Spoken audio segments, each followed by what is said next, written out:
I don't you know what I mean. Yeah, yeah. And we're live. This is my Chevy Chase, not noticing that we're live until a few seconds after we're live. It is Friday, January 9th, the year of our Lord 2026. It is 8 o'clock a.m. And Mike has a new chyron, a river to his people, and I think we're going to make uh, a a new feature on the show uh, out of Mike having a new one every day. What is this a reference to? This is one of my favorite films of all time is Lawrence of Arabia, and T.E. Lawrence is one of my personal heroes as well. And when I was a supervisor at the Washington field office, it is always a tradition when a leader manager is departing that the subordinates make a sort of commemorative plaque or award, something as like a parting gift. And there's usually like a photo or some sort of visual thing, a bunch of challenge coins reflecting what you did in your time there, and then like an engraved plaque saying who you are, the days of service and stuff. And being a squad supervisor, I think if you ask anybody who is in bureau management, they'll say that was the most rewarding job they had and probably the most important in terms of the mentoring you do, the ability you're able to impact both people and operations. And just, I grew really close to my squad.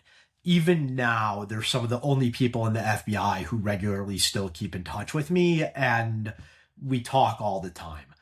And knowing what my favorite film was, when they gave me my plaque the week I was leaving, they engraved under my name a river to his people, which is how Adu Abu Tai, one of the various Saudi princes with whom Lawrence aligns himself, describes what he is to his tribe. And now, whenever my wife thanks me for doing something, I say, I am a river to my people. And Excellent. she Yes. sighs in exasperation. I think that's right. That's the right approach on both of your parts. You to Yeah. be pretentious and she to sigh in exasperation. Yeah. Um, so we are streaming today not merely on on Twitch, where you know we have, I don't know, something like 8 or 10 followers, and but on YouTube and on Substack. And I think this influencer life thing where you just stream to everywhere and see where you acquire followers is kind of fun. Uh, Folks, um, wherever you're joining, whether you're part of the Greek chorus, which is to say the real audience, or whether you're some interloper on some influencer based platform, or whether you're joining just because you've stumbled upon my Blue Sky thread and clicked on one of the things. You are very welcome. And this is Dog Shirt TV. The sun is not shining in Washington. The birds are chirping. It is going to be a great freaking day, and you are watching Dog Shirt TV, and it is a goddamn revolution in morning television. And let me tell you about some of the revolutionary features. One of the revolutionary features is that uh, sometimes I wake up in the morning and I hear that there has been a mass attack in Kyiv overnight. And so I text Anastasiia Lapatina and I say, are you joining us on the show this morning to talk about the fact that the entire city of Kyiv has been plunged into a lack of heat? When I literally 6,000 apartment buildings this morning have no heat in Kiev, and it's going to be 15 degrees below 0 Celsius there. So And before she bothers to respond, I announce that she's going to be here. And so she may show up or she may not. And that's one of the revolutionary features of the show, that at some point in the coming hour, Nastia may pop up on screen and talk about what is going on in her hometown. Another one of the revolutionary features of the show is that every now and then, former special agent and assistant acting special agent in charge, Mike Feinberg, texts me in the morning. I have been talking about gross police shootings pretty much nonstop for the last 48 hours. Can we do something cultural today, like talk about film? And I say something like, sure, until Nastia shows up. And that is what passes for planning the show on this here revolutionary morning television program. Still, a third thing is that sometimes I get a little bit hoarse and I do nothing about that. So, folks, that is the story and the plans for today's show, all of which is to say that we are not allowed to have fun anymore, but we are allowed to talk about something cultural, AKA film or something like that, until Nastia shows up and describes the situation currently in Kyiv. That is our agenda for the day. If you want to interrupt the agenda for the day, just pop up on screen. You know how to do that, and redirect. And we will go in some grisly other direction as per your request. Um, uh, um, Mike, what are you thinking about? I suggested jokingly before we came on camera that maybe we should combine the police shooting subject with the cultural thing and talk about the history of police shootings in film, starting with Dirty Harry movies. Uh, I assumed you had something a little bit more high-minded to talk about. No, I had a conversation last night with a friend of mine from my time in Los Angeles who's a screenwriter, and he brought up an interesting point which I'm sure others have brought up before. He was a very successful writer with a now syndicated TV show which many people will know, but I'm not going to name. Just suffice to say, he was very successful at it. Um, his brother is an even more successful screenwriter who has written many of the Marvel films. And we were talking, and my buddy is now trying to break out into more esoteric projects. He's always been very influenced by people like Philip K. Dick, Rod Serling, sort of storytellers who don't really fit into a specific genre and encourage the viewers of looking at things in a different way. And he said one of the real ironies of our current moment in terms of film and television is that there has never been as much available to the viewing public as there is at this very moment. But because of that, there is absolutely zero what he refers to as water cooler culture around any of it. Like, there's no single show that when you go to work the next morning, everybody is talking about. There is no, when Richard Kimball finally exonerates. Wait a minute. What about Dog Shirt TV? Well, I mean, among the select few, the cognoscenti, of course, but I just wanted to make sure that we weren't. I mean, it's not a written show, yeah, but yes. I do think water coolers everywhere are flooded. That's a bad metaphor because Yeah. it's a water. There are people huddled around discussing this morning's Dog Shirt TV always. Yeah, but his point was like, there's no lingua franca of culture anymore. Like, if you think back, and I mean, I think this was before both of us were of age, Ben, but based on what I know, when the colonel's helicopter blew up on MASH, or when Richard Kimball When JR exonerated was himself shot on The when I Fugitive, was a when JR child. was shot on Dallas. Like, there were events in cultural media, even maybe with the premiere of Twin Peaks, just how weird it was. And there's so much content now that there are very few cultural tokens which are actually shared across all of society. And we were just generally puzzled whether that's a good or bad thing and what it says about society in general. Well, so I think it's a really interesting Yeah. thing, and I don't know how to evaluate it, to be honest, right?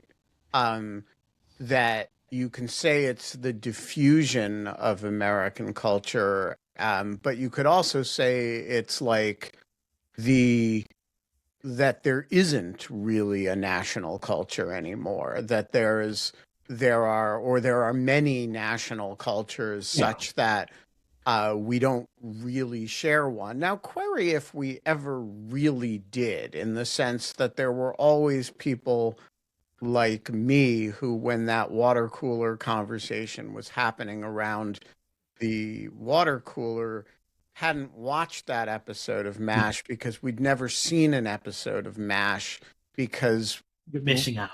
well, I'm sure I am, and I'm not even objecting to the proposition. I'm just saying, like, there are whole waves of American popular culture that just leave out the vast number of people who aren't engaged with it. And, I feel that way when people talk about Taylor Swift or Beyonce or, Yeah. any of 100 other people. And also, to this day, there are these constant references to this thing called White Lotus that I'm It's terrible, but that that's a I'm different. surrounded by. And I'm aware that there is a show about a Four Seasons-y resort called White Lotus. But that's kind of like all I know about it.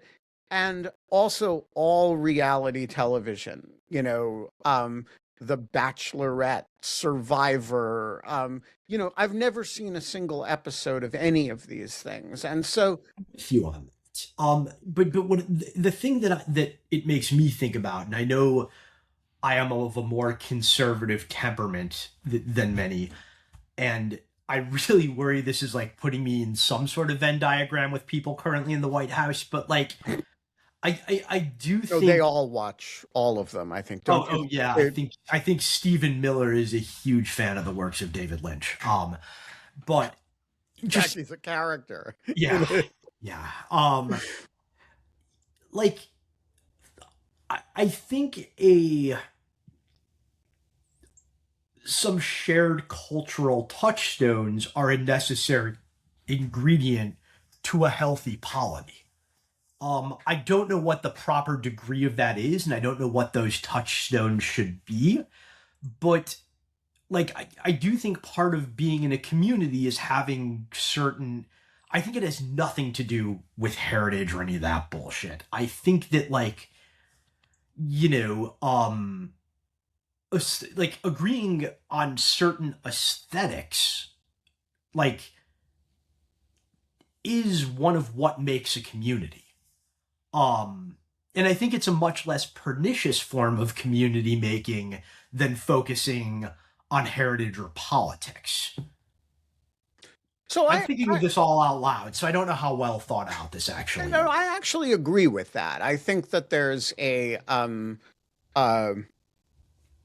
that there is a lot to be said for the definition of the society and the community around the set of things that we do together. Mhm. Um, the complication is that America has always been sufficiently diverse and Yeah, sufficiently large that was never one set of things for one set of people. It's always been a more of a mosaic than that, and more of a, the answer in rural Big Island Hawaii was never the same as the answer in urban Oakland was never the same as in, you know, Darby, Montana. And so I guess I don't know how much I think the decline of centralization in television, I don't doubt that it's a factor in the sort of disintegration of a national culture, but I don't know how much it is compared to, say, the um the fact that we all seem to hate each other now, which I don't think it's totally unrelated, actually. I really don't. And this isn't something I've thought about more than, a couple minutes since this conversation I had last night. Let me bring up a different, more controversial, but related concern I have. Okay. That also has to do with, and this is something I've been talking about extensively with friends ever since we found out my wife was pregnant. And you've met many of these friends. You may have been present for some of the conversations at my son's bris, but I don't know if people can see over my shoulder, but there's a series of compendiums from a now defunct magazine called Partisan Review that was sort of the intellectual standard setter for a certain group of writers and thinkers in Cold War New York. Edited by the great Philip Roth. Including Philip Roth, Lionel Trilling was an early contributor, Saul Bellow wrote for them, I think Gertrude Himmelfarb, like a lot of people who became, a bunch of whom became neoconservatives. Yes, which is how I originally found it, only to discover that, like, it was less about politics than it was, like, it was full of short stories and poetry. It was like, right. It was a gem of an experiment of a magazine. And it got me thinking, it was grouped into a community that was called the Little Magazines. And we don't need to get into that whole history, but like they had an outsized influence that they really became cultural gatekeepers for a larger segment of society than they themselves interacted with. Correct. And I don't think we have that anymore. And it actually worries me because I've been thinking about, like, what do I want to teach my son? Like, I was very fortunate in that I grew up in an era where physical media was still a thing. And my film education, as esoteric and weird as it may seem now, was built largely by just wandering the shelves at Blockbuster Video in junior high. Right. Because even a major franchise like Blockbuster Video still exercised aesthetic judgment about what they carried, and their classic and foreign film collection was pretty good. Outstanding. Yeah, like I remember, like, that's how I first got exposed to Bergman, was like, oh, here's a video with a picture of the Grim Reaper on the cover. This might be cool. It was not what I expected, but it opened my eye. Like, you know how much I love Bergman now.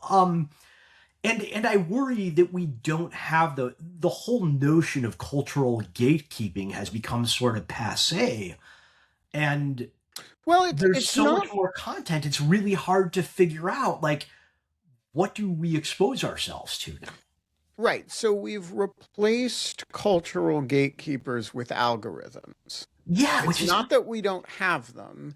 It's that we've replaced it with, instead of saying, I trust Philip Roth to collect around himself the group of people who are going to inform my sensibilities. What we say is, I trust Netflix and Amazon because I liked this thing, or because it's not because I liked it, it's because I clicked that I liked it, or because I ordered this combination of things to predict. Now, Now the wrinkle here is that, uh, But and we should the we motivations of the algorithm and the motivations of Philip Roth are very different. they're very different, and we should be candid that the algorithm is pretty good at it, as a predictor of what you're going to enjoy. And that's not to say that it's perfectly good at it or that it never screws up, but it outcompeted the Philip Robs of the No, world. but they're doing very different. They have different motivations, but they're also doing very different things. I think a large part of what Philip Roth, and others like him were trying to do was also expose people to things that they might not otherwise come across. And I think what the algorithms do is they almost funnel your interests. I've never, I like you're not going to expand genre based on the algorithms. Well, so Whereas, I think a mag is, I'll take a different example, like Cahiers du Cinema, the sort of famous film criticism magazine from France. They actively encouraged people to go outside of their normal scope in a way. Like, you don't think of the French New Wave as being traditional, conventional studio system Hollywood films, and they're not. They're very much a reaction against that. But Kaiju Cinema still did an entire issue devoted to a single film of John Ford's to teach its audience about the tradition they were reacting against. okay, but let's take for a minute a more modern Yeah. example than um uh some one that, unlike the partisan review, our audience may have some immediate uh, tactile memory of engagement with. Partisan review for is going to be only for people above a certain age. Yes. Let's talk about the New Republic when Yes. Leon Wieseltier was editing the back half of it, which was um, The book. the Yes. back of the book, the famed back of the book. And Now, his new magazine, Liberties, actually very much does what I'm complaining not enough people do. yes, and Leon and Celeste who edit that, but it also has a tiny circulation, Yeah. and so whereas the New Republic was distributing to something like 100,000 Yeah. people for most of that period, it was um, uh, doing a it was very much doing the things that you describe, and I would Yes. venture the guess that a very large percentage of the 100,000 subscribers to the New Republic during that period were subscribing to it because they wanted the weekly political coverage in the front half of the book, right? But they Yeah. were getting this remarkable journal that brought really important voices to the public.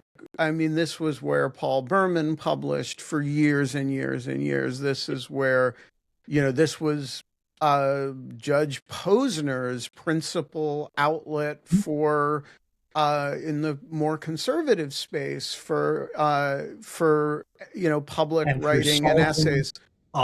yeah. Cass Sunstein. Right? I mean, this was a remarkable group of people, Yeah. Martha Nussbaum. Yep. And so, I do think that My there, just as a side note, one of my favorite, two of my favorite book reviews of all time were takedowns Martha Nussbaum did for the New Republic of one of a very liberal book, one of a very conservative book, but both of them are like perfections of the form. right. I mean, this was a remarkable product. And Yes. until, It was sold. it was destroyed, Yeah. as all publications are eventually destroyed. Um, and But it seems to me that the during the period of this, the readership kept declining. Yes. Which is to say that everybody acknowledged that Leon's back of the book was a really important cultural thing, Yeah. and it had a hold on a remarkably small number of people Hmm. doing an increasingly small amount of the cultural cultivation of the country. And And we should also note, because it is important for the history of that magazine, like it was privately funded. It was yes, essentially a labor of love by a very wealthy individual.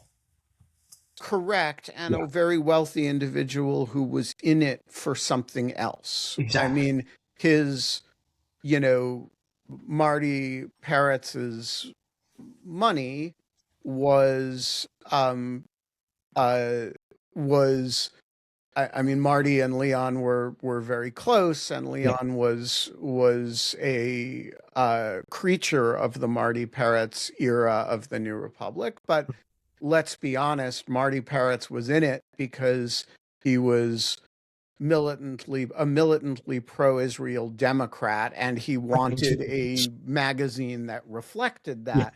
Now, that wasn't Leon's particular thing, Mhm. but he wasn't opposed to it either. And so there was a very useful marriage between them that was effective and and worked very well, but it worked until it didn't, and then the whole thing Yeah. And literally in the course of 24 hours, everybody of note resigned.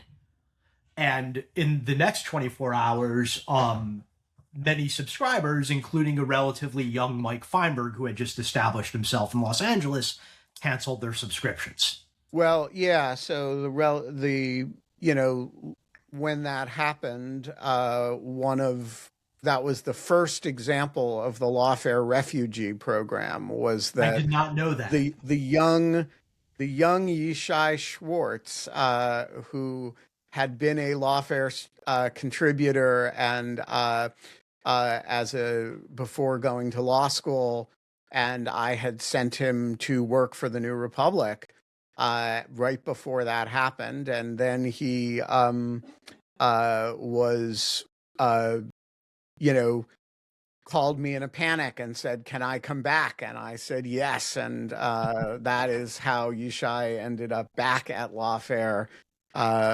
before eventually going to law school. Yeah. Um, Look, I mean, I believe in these cultural gateway Yeah. institutions, but I also don't want to be sentimental about them. They don't have a market, and I think none of them has a market. And so, like, let's talk about lawfare in this context. Yeah. We do book reviews. Yes. I don't. I love our book reviews. Yeah. I don't know that a single person is a financial or material supporter of lawfare because of our book Because the book reviews. reviews. Yes. Um, it is something we can do that gets usefully subsidized by the other things that we do that bring in revenue, which, let's be honest about what those are.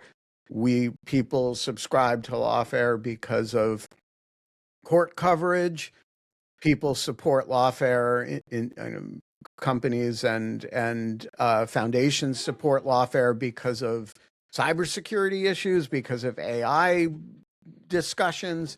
Nobody is saying to us, "Come, we'll give you a grant for I don't know, 100K or Yeah. 250K or $500,000 so that you can do cultural gateway work." And Right. I don't know if anybody else who is being funded to do that either. And I don't think that's because it's not a useful function. I think it's just because there's not a market for it.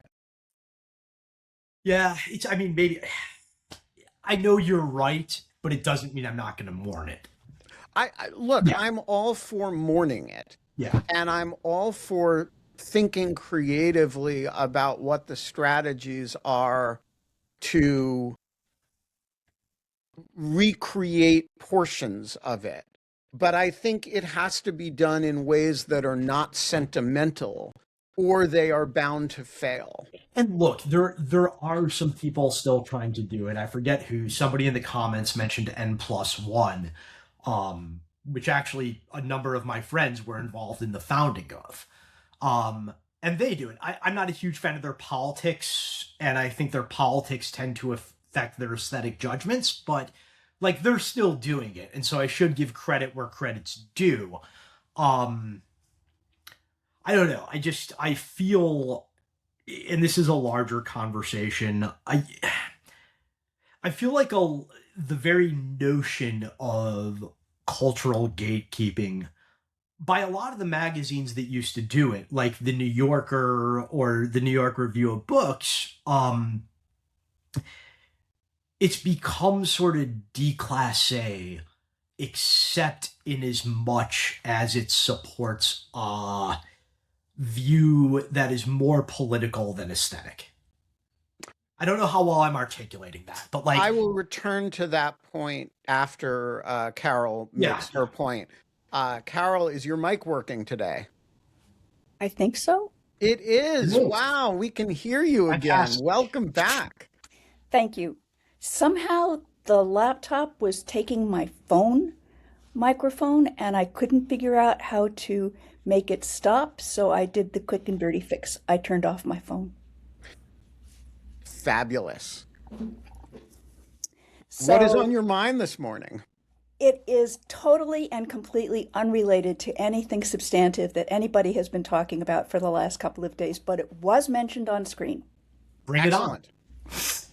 The recording of the B minor Mass that Richard Wattenberger recommended by Pichon. Yeah. Oh my God, it's amazing. Wow. I am It so is excited really, about it. really wonderful. So you are, but Carol, you have just contradicted the point that I was about to make, and I don't know if I can forgive that. What No, was the point you were going to make? the point that I was about to make in response to Mike's point is, I have been on this writing crusade about Brahms, and along the way have. Brahms crusade for a very long time. I'm I remember sorry, going to Mike. I remember going to Solid Core with you 5 years ago, and you complaining that they did not have good music, which I Correct. agree with you completely. And you said they need to have one for adults, and then you named a Brahms piece that was like the perfect length and tempo. No. That was a Bartok piece. Yes, I wanted them to do the concerto for orchestra as Okay. an exercise, and it's exactly 50 minutes long, depending on how you conduct it. So Okay. look, no, but here I was about to say I have been, methodically making my way through Brahms, writing about it. And there's only like three people who seem to care about this: Richard, Jeff has been, but there aren't a lot of people who've been responding to the Brahms thing, and I don't care. I do it anyway because I enjoy it.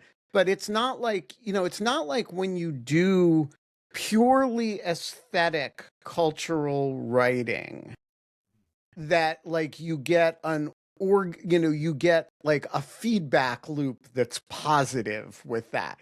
And then I was about to make that point, and then Carol comes on and announces that she followed Richard's as purely aesthetic recommendation about the B minor Mass, which, by the way, as I mentioned the other day, may be simply the greatest piece of music ever written. My harpsichord teacher would say it was the St. Matthew Passion, but we're close. Right. I mean, like one can you're arguing among the titans there. But Wait, could I give a hat tip to somebody who has inordinately influenced my classical music education? in a way that was probably wholly unintended.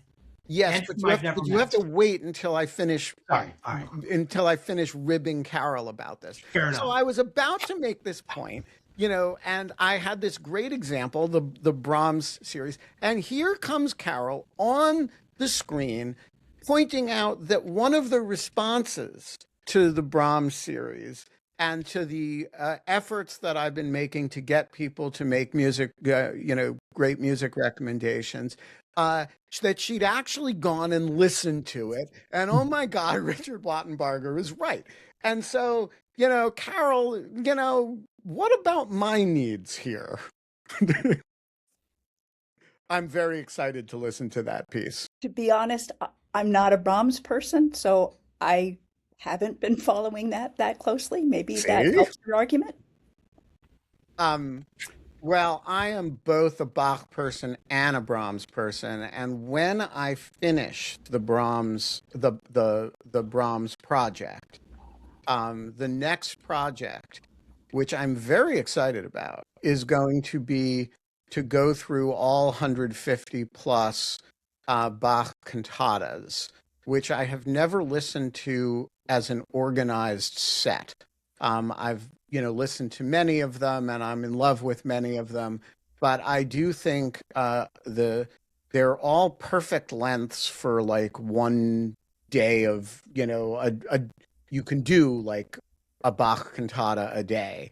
And he wrote one a week for 3 years, which, by the way, is a feat unparalleled in the history of music. Um, and so that's my next project. So we're going to go back to the Baroque era for those of you who are Baroque music aficionados.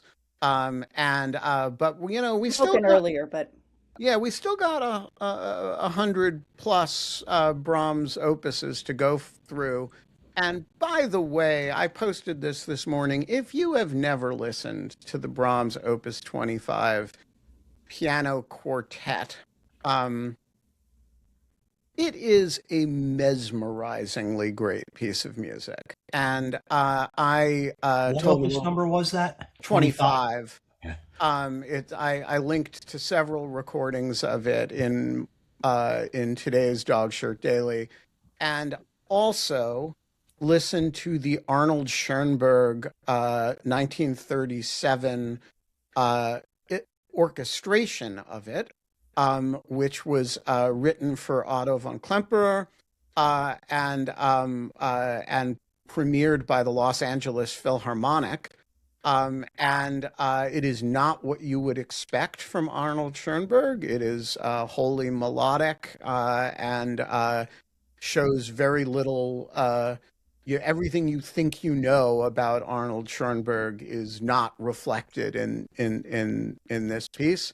And But the underlying quartet is I I remember the first time I listened to it, which was when I was 19 or 20, and I tell the story of that in the little post. But it is, if you want a great um, introduction to Brahms chamber music that contains, some of the later Brahms chamber music is has accessibility issues. Some of it can be very dense, and uh, uh, and takes a little bit of work. This takes no work. You put it on, and it just overwhelms you, and it never gets old. And so, if there's one, I don't know, if I wouldn't say if there's only one piece of Brahms that you listen to from this series, make it this one. But if there's five, if there's six, if there's 10, make this one of them. It's an overwhelmingly great piece. I will check it out. You've convinced me, and that is unusual for pieces written after, say, 1800. remember remember, There are Carol. other people I like very much after 1800. No, Don't. no, but just remember that Brahms was a throwback. He was writing in the more classical idiom. He was snotted upon by Richard Wagner Oh, Was now that's a plus right there. well, but Brahms had a great comeback. Brahms once said of Bizet's Carmen, which I believe he saw like 20 times in Vienna, that it was the greatest opera written since the Franco-Prussian War. And that is a real dig at Wagner. Mike, you had a point that you were going to make. I've got a couple points actually based on everything you just said. We can talk about Schoenberg, or we could talk about unappreciated proselytizers for classical music for beginners. Which do you want to start with? I think the possibility of alienating people by talking about Arnold Schoenberg is high, and so let's Fair enough. at least start with the other. Um, But by the way, for those of you who have a prejudice against Schoenberg, if you've never listened to Verklärte Nacht, it's a very beautiful piece, and will convince you that he was not incapable of writing music. I don't have a prejudice against Schoenberg. I have a prejudice. I love Fair Schoenberg. enough. We'll get to that in a second. One of my real gateway drugs to classical music, as odd as it sounds, was actually Martin Scorsese. I think it Who is has excellent taste in music, by the way. unbelievable. I think, and there's two scenes in particular. One of them, which ties to one of the pieces we've been talking about. The credits to Raging Bull are simply Jake LaMotta shadowboxing in a hazy corner of a ring to the overture from Cavalleria Rusticana. And I saw it, I was probably 12, and it might be the first piece of classical music I ever heard, and really encouraged me to explore more in that area. And the other piece of his that really comes to mind, or not piece, but scene, is in Casino, which is admittedly one of his lesser films. There is a scene of somebody getting blown up in slow motion set to the St. Matthew Passion, which is how I discovered that piece. Which is, by the way, that is stolen from I mean stolen in a homage kind of way, not in a theft kind of way, from The Godfather, where the scenes of the killings at the end against during the baptism are also set to Bach organ music. I forget which piece it is. Yes, and I was very disappointed. My son is being raised in an interfaith setting, and at his own baptism, I was really disappointed that because I am not of the faith, I was not asked, do I reject Satan and all of his works? Michael Corleone was, because I'm like, I've got like a fair number of people I dislike now. Can I do some sort of orchestrated massacre of them while the baptism is going on? And my wife, who took the baptism quite seriously, frowned upon that. Well, I once had to participate in a baptism as part of as a godfather, actually, and I was asked to renounce Satan and all of his works, and it was in the history of my engagement with Christianity, which is admittedly limited, one of the high points. More expensive these days. No, I want to focus for a moment on something that is being talked about in the chat, which dovetails with Mike's point about Scorsese and which is the role of Looney Tunes. I was going to mention that. I am one of the I was reasons just waiting for the time. one of the reasons I am ecstatic about being in the DC area again is that I can take my son to opera in the outfield where they always show what's opera doc on the big screens Yeah. in Hollywood. So Looney Tunes, speaking of shared culture, Looney Tunes did more to expose more people to more serious music than any other cultural institution, as far as I know, in the world. Um, and I mean, Disney did some as well, but Looney Tunes was an extended campaign, and there are a lot of people who know a lot of music or some music and don't know where they know it from. They just associate it with these cartoons. And the William And Tell Overture, for instance, they only think of the Lone Ranger, but it's also always the theme for the mornings in the Looney Tunes cartoons, another section of it. right. And the, and I um I have there are, from so there are very, very few great movies about music. There are some, and it's very rare, actually, that filmmakers know enough about music to do this. But there's a wonderful, wonderful movie from the early 90s about violin repairmen and their clients, called Encore un hiver, which stars the very young Emmanuel Béart and Danielle Auteuil. That is an entirely Ravel score, that I learned music from, and it has. I was in love with Ravel before then, but it had meaningfully increased my love of Ravel. These movies are extremely rare. The much more important way that people learn music through movies is incidentally.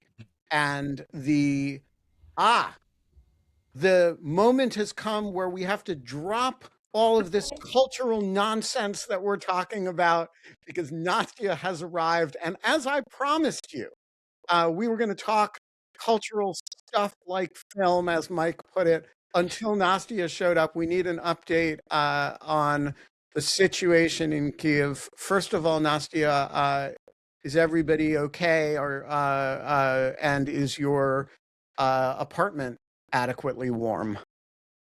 Everyone is okay apart from the 4 people who were killed last night in Kyiv. But apart from those people, everyone is fine. My apartment is okay. There is heating. There was electricity when I was there a few hours ago. But the weather is ridiculous. It's like -10 Celsius, which is really cold.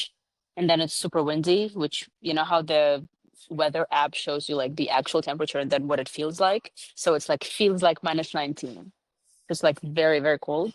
And today is the first day of like a week long kind of cyclone situation where like the temperature is really plunged, and it's going to be as cold as like -20 in a few days, which is obviously why the Russians attacked now. And what did they attack? It was the heating infrastructure. So for those who don't know this, a lot Kiev, a lot like a lot of post-Soviet cities, has a kind of centralized heating Mhm. that these giant heating Boiler plants houses, yeah. heat many, many buildings. Yeah, And so the yeah. Russians, according to what I saw, knocked out heat to 6,000 apartment buildings. Yes. So walk us through, what did they hit? We don't actually know because it's probably classified. So we know they hit energy infrastructure, obviously, but we don't know what exact thing was hit. And yeah, the Kyiv mayor Klitschko put out a statement saying that it was one of the worst attacks on like I think heating and energy sets in Kyiv in a while. And moreover, he urged Kyiv residents to leave Kyiv if they could, which is really ridiculous. And Well, yeah, that is new, right? I have I've not never heard of. heard that. Yeah, I've never heard that. Yeah. So, but basically, with the idea that if you have, because a lot of people have like dachas in the suburbs and stuff, it's like a normal thing for families to have a house. And he's basically saying if you can go somewhere in the suburbs where you just use wood for heating and like you have like autonomous like systems and stuff, it would be better to just like relieve some of the pressure from the electric grid, as far as I understand. Um, but yeah, people were kind of pissed at that because the reason why we're in this situation is A, Russia, but also B, Klitschko is one of the most corrupt people in the country, and he's running Kyiv in the mayor's office like a criminal gang. I'm not even making this up. Like his deputies and people in his office were investigated on charges of like a criminal conspiracy because they literally run the city like a gang. Meaning like he had the budget to build all sorts of redundancies and make sure that all of the things were in place so people don't lose heating, but he probably didn't do it. He's the former boxer, right? Right. And it's one of those many things where foreigners just have no idea what they're talking about when they're talking about it. Like I would have like all of these guys who are like boxing fans being like, "Oh my God, Klitschko is so cool," and I'm like, "Yeah, he's also a criminal, but whatever." Yeah, he's for what it's worth, he's a great boxer. No, I mean, But I grew up there watching is, him boxing. I know. When I was young. remarkably though, there is little bit of a common area in the Venn diagram between intellectual and mayor. moral maturity Yeah, and being a good boxer. So definitely. Yeah. I would not hire Mike Tyson to run a city. No, you don't do that. He's also like, people kind of make fun of Klitschko because he has really bad Ukrainian. He's a Russian speaker, and he's very not articulate. And people make fun of him as it's like he's a boxer, so he's been like hit in the head many times, and he like can't put two words together. There's like a whole thing, like he literally cannot like talk. Like there are memes about it everywhere. Anyway, this is beside the point. The point is that Russians are evil. That's the point. So Can I contribute something from my former life to back up Nastia's point?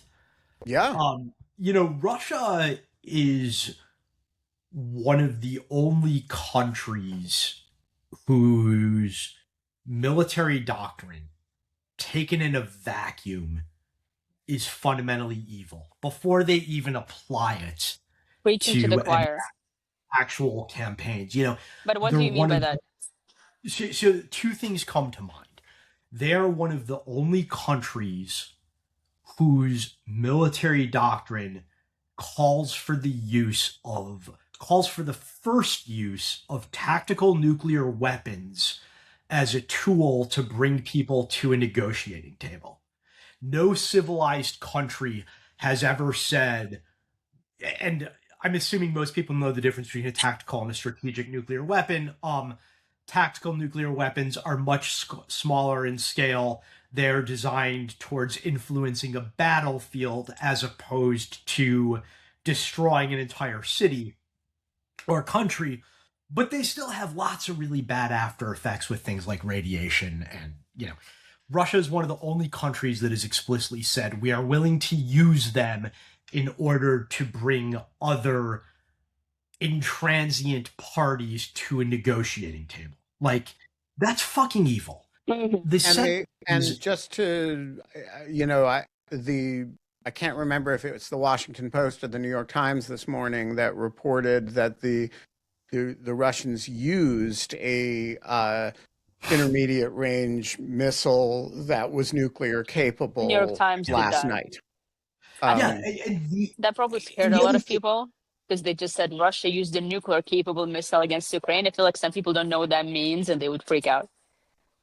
But it is, these are weapons that we Try to not had use. a ban with the Russians on, Yeah.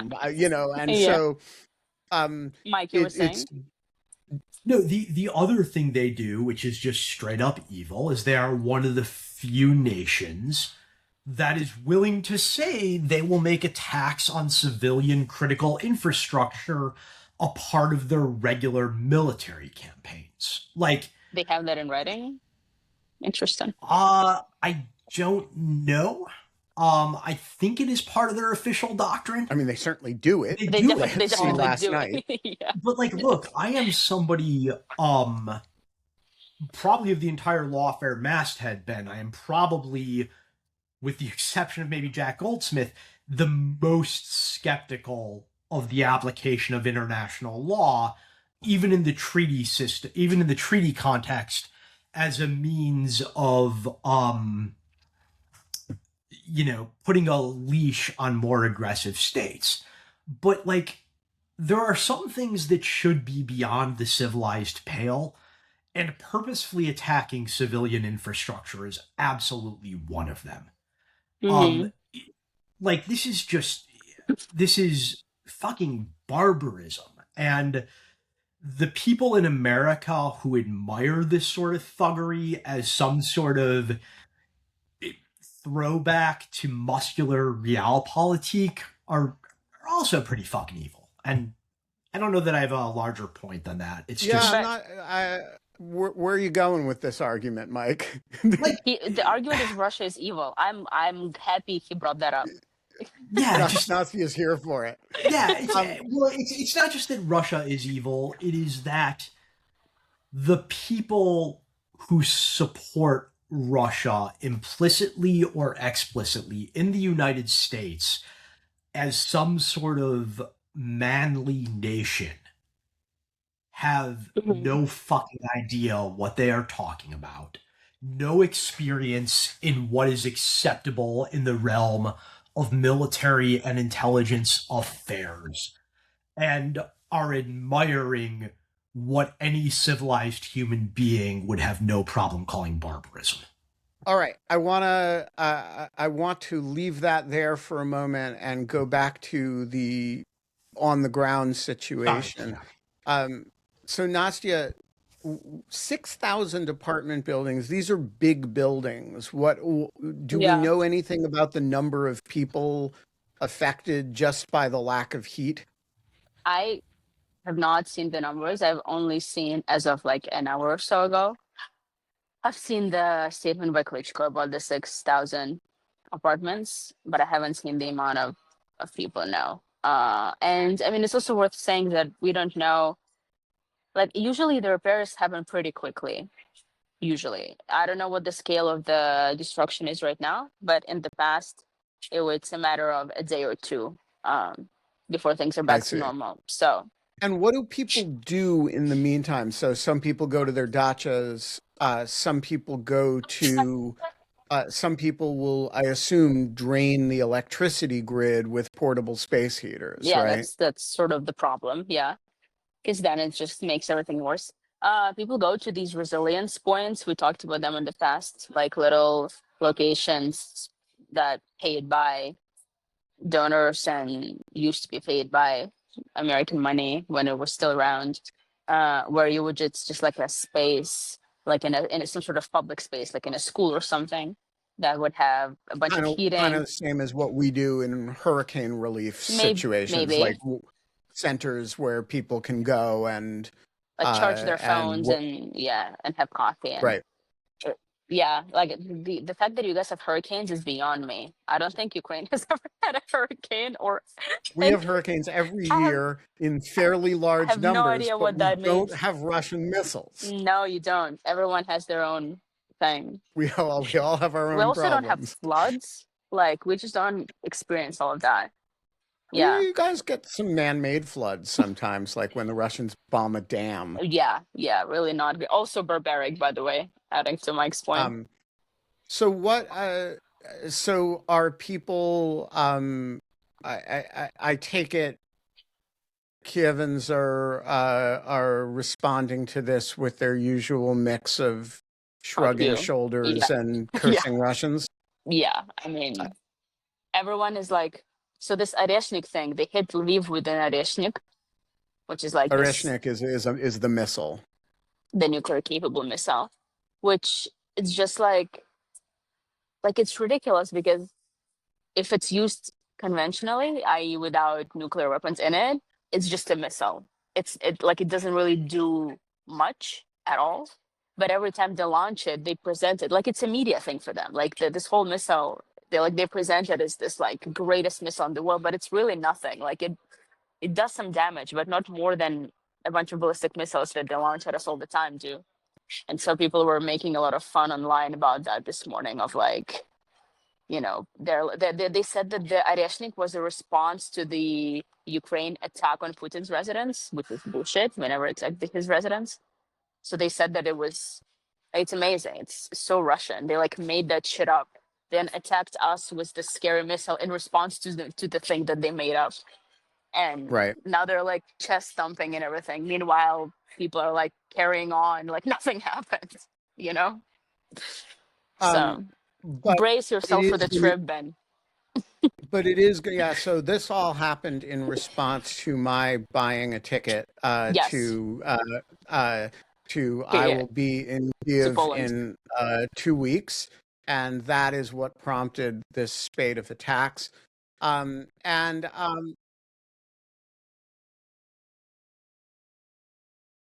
Absolutely. Dog Shirt TV will continue, and we will do it from different locations. Um, Folks, we're going to wrap up. Reminder, we have a Mara Book Club event this Sunday at 6 p.m. Eastern Time. We will be joined by the estimable Stephen Marsh to discuss his book, The Next Civil War. We're going to be back as well on Monday morning at the usual time. I honestly don't know who the co-hosts are going to be, except I suspect Mike Feinberg and Holly Berkeley Fletcher will be there. I don't know who the guest is going to be, or if there's going to be a guest. I don't know what fresh hell Vladimir Putin is going to unleash on Kyiv between now and then. But you're going to be there, and I'm going to be there, and it's going to be a blast. And to the 57 people who are joining us and the 120 people who are joining us on Substack, come into the light. Join the Greek chorus in Riverside, where we always live stream. It's not just in every few days I do a live stream to other platforms. You can join every day, 8 o'clock in the morning, and you can do what Carol did this morning, pop up on screen with whatever technical problems you may be having with your microphone, and give your thoughts. You can share your music preferences, and folks, it's going to be okay.